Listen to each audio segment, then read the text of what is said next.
కొణిదెల పవన్ కళ్యాణ్ అనే నేను శాసనం ద్వారా నిర్మితమైన భారత రాజ్యాంగం పట్ల నిజమైన విశ్వాసం, విధేయత చూపుతానని, భారతదేశ సార్వభౌమాధికారాన్ని, సమగ్రతని కాపాడుతానని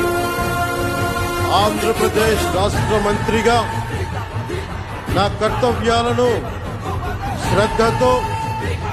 అంతఃకరణ శుద్ధితో నిర్వహిస్తానని, భయం గాని, పక్షపాతం గాని,